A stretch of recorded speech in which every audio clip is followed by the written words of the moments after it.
Hi students, today we're going to be talking about poetic structure, and we'll be doing this using page 422 in your book.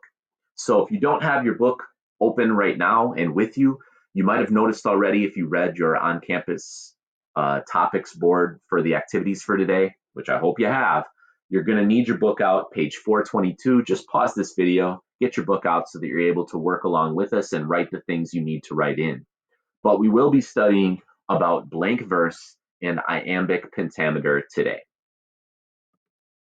The first one we're going to talk about is blank verse. Now, this is a form of poetry that Shakespeare uses throughout Romeo and Juliet and really all of his plays. And it's a kind of poetry that doesn't rhyme. You already know poetry doesn't have to rhyme, but blank verse is poetry that doesn't rhyme, but it absolutely has a rhythm. It follows this rhythmic pattern called iambic pentameter. And we're going to talk about that rhythmic pattern next, right now. So blank verse doesn't rhyme, but it has a pattern. The pattern that it follows uses these things called iams. That's an iam right here. An iam is an unstressed syllable followed by a stressed syllable. These are the little symbols that you can use for no stress, stress. Maybe you remember doing that in grade school when you were marking syllables. Unstressed syllable followed by a stressed syllable. We call that an iam. And in iambic pentameter, which is the kind of poetry that Shakespeare uses a lot of times in blank verse, iambic pentameter, you might remember penta means five. So iambic pentameter consists of five iams. 1, 2, 3, 4, 5. And sometimes we call an iam feet. So sometimes iams are also called feet. So it has 5 feet or 5 iams make iambic pentameter. And if you look at Shakespeare's play, and you haven't really noticed this before because we haven't talked about it, but it's remarkable. Most of the lines of Shakespeare will always be written in iambic pentameter. Literally, if you pick a line written by we'll talk about this in a minute, but if you pick a line written by a more sophisticated character like Romeo or Juliet or the Prince or Lord Montague or Lady Capulet or Tybalt, if you pick a sophisticated character like that and you pick any line you want, you can almost be guaranteed it's going to have 10 syllables that go short, long, short, long, short, long, short, long, short, long. And then the next line, short, long, short, long. It's amazing that Shakespeare would write an entire play almost in this kind of poetry called blank verse, using this type of rhythm called iambic pentameter. All right, so if you haven't already highlighted those on page 422, do that now. Next thing that we're going to talk about here is there's a chart on page 422 that we're going to go through right here. You can see an example. This is an example from Act 2, Scene 2. Can I go forward when my heart is here? This is a line. And what I'd like you to do right now is see if you can mark it using those syllable markings. Short, long, short, long, short, long, and just see how this really actually does work in iambic pentameter. So you do it, I'll do it right along with you, but maybe you can do it before me and beat me here.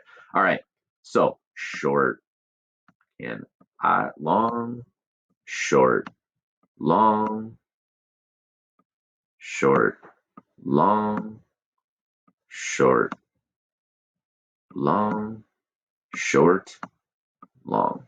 Okay, so if you did it with me, can I go forward when my heart is here? Exactly. It fits iambic pentameter perfectly. But the crazy thing about iambic pentameter is not only does it fit that way, but it also reflects the reason that this poetry reflects the character's emotions or conflicts they're going through. If we take a look at all the different syllables that were stressed, here they are. I, forward, when, heart, here. What does that really show you about Romeo here? What does this show you about his emotions that he's going through? I, forward, when, heart, here. If you kind of take out the other unnecessary stuff, it really kind of makes your vision very, very clarified on what's important. Can he go forward when his heart is here.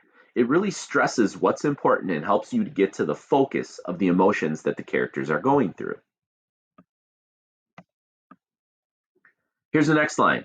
See if you can mark this is from Act 2, Scene 4. See if you can again mark the iambs. I'll do it right along here.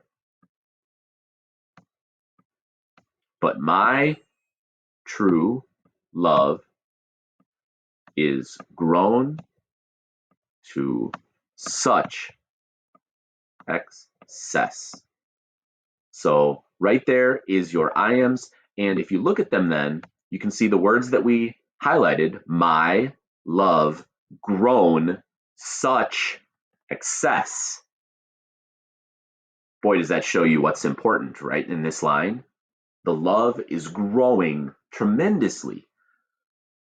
I think it's ridiculous and remarkable and amazing that William Shakespeare literally writes the majority of his play in blank verse. Every line that he writes, it really shows this pattern of iambic pentameter. And one more thing I do need to stress about this is not every character speaks in iambic pentameter. Again, this is pretty much reserved for people of aristocracy, people who are high up, people who are a little bit more civilized, a little bit more higher on the social ladder. In other words, comic characters like the nurse. She rarely speaks in blank verse. Only when she's being very serious does she speak in blank verse.